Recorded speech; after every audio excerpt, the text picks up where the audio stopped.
Dali's arguing we interpret the visual data that we're receiving, and we can interpret it in different ways, and that there's a fundamental question about how we interpret the world around us. So Dali's idea is a bit like that game we play as kids, where you gaze at clouds and let your imagination run wild, perceiving animals, objects and faces in the random shapes. But instead of clouds, Dali would head out to the rocks near Cadaqués, armed with his sketchbook, to let an alternative reality suggest itself to him. Local fisherman Moses, who met Dali when he was a boy, is familiar with the artist's old haunts. These rocks appear in so many of his paintings, and it is amazing just being a few meters away from them, because suddenly it feels like we're floating in the middle of one of his landscapes. Exactly. Do you find when you're fishing, you pass these rocks and you see all sorts of things? Oh yeah, and it depends on the light, on the weather, and yeah, you get really inspired by these rocks. Look at the camel. I can, what, there with the, yeah, right. It looks like he's just squatted down in the middle of the desert. Exactly. And then further down, now there's a rhinoceros up there. Ah, I love the rhinoceros. Dali was obsessed with rhinos. Yeah, that's why. I thought the guy was a little bit nuts and that you'd just see things in the rocks which maybe other people couldn't see. Yeah, but you can. Genuinely, yeah, that looks like a rhino leaping up the rocks. Exactly. And the camel that's squatted down. Mm-hmm. I'm trying to match this up to the landscape, but I'm having... There's one very famous Dali picture that I'm told is based on a specific outcrop. The picture is the extraordinarily named The Great Masturbator, and it was inspired by a rock that, to Dali at least, suggested a great face lying nose down. Okay. They're all fantastical shapes. Yeah. I feel a bit like I'm approaching Skull Island or something. Is this it? This yeah, is the one? This is it. This is the one. Let's just get a better angle. Hang on. Ah, I'm starting to recognise it. There's his nose. Massive nose. Face down. Exactly. This is it. Just looks like a piece of bone which has been dropped here.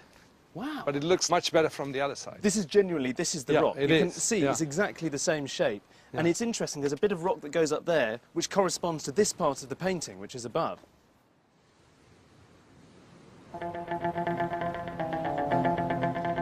Today, the original hangs in Madrid's Reina Sofia gallery. Amazingly, in that one rock, Dali's imagination didn't just see a face on its nose, but a disturbing array of his own sexual desires, insecurities and phobias. Here, you can see that everything coalesces, comes together. It's utterly surreal, but it's also uniquely Dali. And it gives a very, very complex, fraught vision of Dali's mind at the time. Out of his head, in this very fluid, dreamlike way, comes this explosion of imagery. In it, he put all of his obsessions, phobias, anxieties. Clamped onto the mouth of the self-portrait is a grasshopper. He was so scared of locusts as a child, and suddenly here it is, right rammed up against his face. And over on this side, you have this, well, it's not really suggestive, it's quite explicit, kind of petrified, rather beautiful woman's face, looking at the nether regions of a bloke, which is standing nearby. And beneath it, almost like a parody of this part, is the lion's face, but with his tongue really lewdly lolling out and standing up on end. But around it are these fangs, which are saying, maybe all is not that well in the bedroom. And if you look right down here, you see this figure in the distance, and his long shadow leads you right to the horizon where, and it's so tiny. That's probably a memory of Dali with his mother or his father walking on the beach at Cadaqués.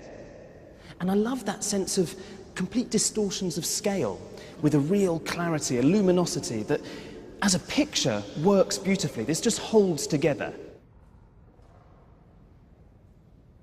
In 1929, Dali took the imagery he'd dreamt up for his paintings and reworked them into a film, The Extraordinary Un Chien Andalou, which he made with his art school friend and filmmaker, Luis Buñuel.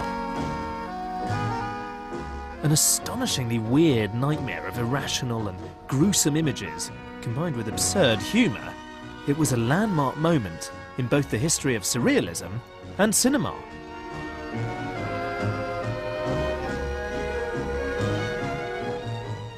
On the evening of the premiere, Dali and Buñuel supposedly carried stones in their pockets, just in case the crowd reacted badly and things got really out of hand. But it was a triumph. Andre Breton was amazed. He wrote, "With Dali, it is perhaps for the first time that our mental windows have been opened wide."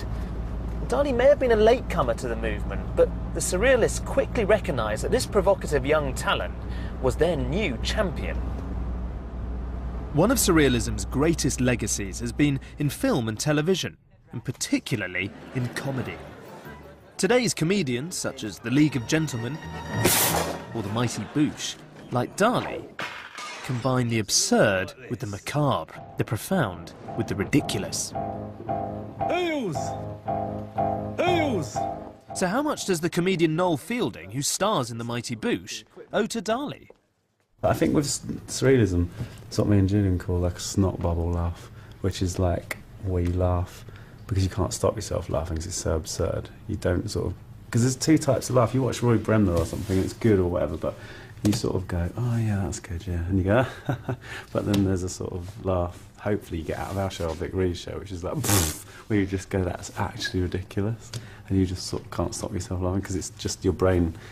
The absurdity of it has made your brain slightly implode. I don't want to do comedy that people could do themselves, you know. For me, that's the criteria, and that's what I like about Dali. He has ideas that I don't think, when you're walking around a museum, you think you could have had yourself. I just like the ideas. First time I saw a sort of burning giraffe, like a giraffe on fire. It's in the back of one of the paintings, I can't remember which one it is, but it's not even very big. It's just in the corner. I just thought, that's amazing. I have to sort of know more about this person. If you had to pinpoint what you find particularly funny about Dali, what would it be? He's like a sort of... He's sort of like a make-believe character, isn't he? He turned everything upside down.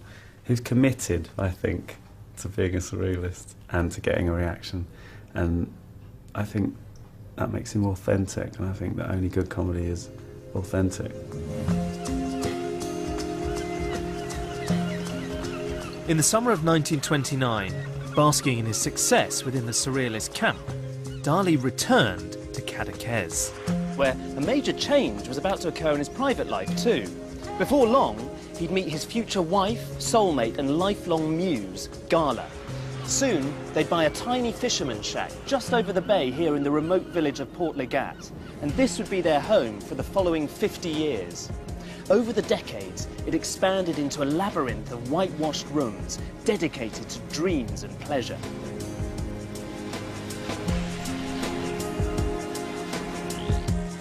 Russian-born Gala was 10 years older than Dali, and when they first met in the summer of 1929, she was already married to the French surrealist poet Paul Eluard. But with Dali, it was love at first sight, and over the summer they grew ever closer, so much so that she left her husband and child to be with Dali.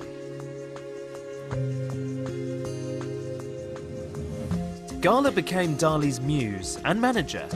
Over the years, she appeared in more than 50 of his paintings. She has been described as part tiger, part martyr, part mother, part mistress, and part banker.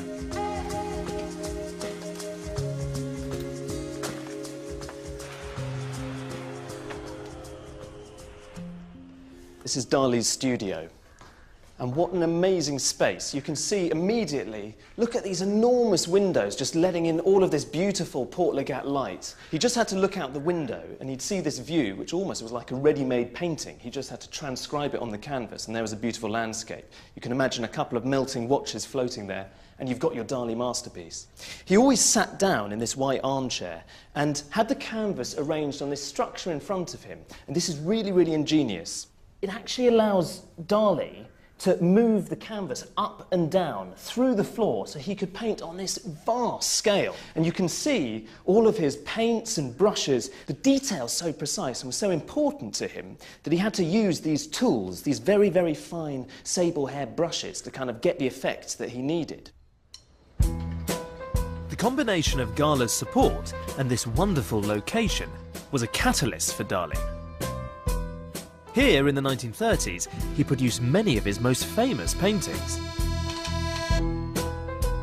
They have the classic Dali elements, the desolate landscapes, stark light, sharp shadows, mutated, displaced objects, and optical illusions. Here, a half-kneeling figure becomes a hand holding an egg. This is the grand entrance to Dali's house at Port Legat. In fact, this small space was the original fisherman's shack that he bought. So, first of all, this is the only bit that he lived in. Gradually, the whole place evolved and expanded outward like cellular growth. And in later years, when people came to meet them, well, you can see, they'd been met by this ferocious polar bear. Dali's surprisingly tasteful home is full of these unusual and unexpected objects. With the exotic stuffed animals, the giant eggs, weird sculptures, and sexually suggestive shapes, it's like walking into one of his paintings. But then Dali took surrealism far beyond just painting. It permeated every aspect of his life. In the 1930s, he was a pioneer of the surreal object. He would combine unusual and unlikely everyday things, which, when together, would become something absurd, yet strangely affecting. Most famously of all, he created the lobster telephone. One man who bought into Dali's surreal objects was the British patron Edward James. I've come to his Sussex mansion to meet art curator Ghislaine Wood and see some of the work that he commissioned.